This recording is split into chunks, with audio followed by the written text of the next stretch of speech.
O pasado sábado, o 18 de agosto, cumpríronse 8 anos da desaparición de Sonia Iglesias en Pontevedra.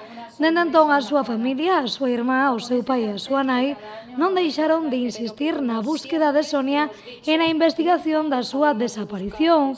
O caso volveuse a abrir en decembro do pasado ano con motivo da chegada dun novo inspector á cidade, que comezou a tirar de novos fíos que antes non se tocaran. Tras meses de pesquisas, o caso volveu a arquivarse xudicialmente en xuño deste ano. Aínda que este arquivado por segunda vez a nivel xudicial, a nivel policial, a policía sigue investigando. Por eso mesmo se fixeron esas novas actuacións. De feito, fai uns días tuvemos unha entrevista co comisario xefe da Policía Nacional e el mesmo nos transmitiu que estaban sorprendidos de que con esas actuacións do mes de febreiro habían recibido unha cantidade importante de chamadas telefónicas que en embargantes non se recibiron no primeiro momento da desaparición fai 8 anos, o cual é moi curioso.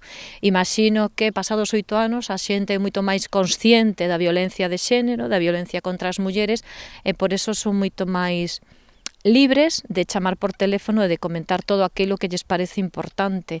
A investigación policial segue o seu curso, con a análise das novas chamadas, unha investigación que dá a esperanza á familia de Sonia Iglesias, que non pecha as portas a que este caso se volva a reabrir por terceira vez co fin de que o culpable pague por todo o sucedido.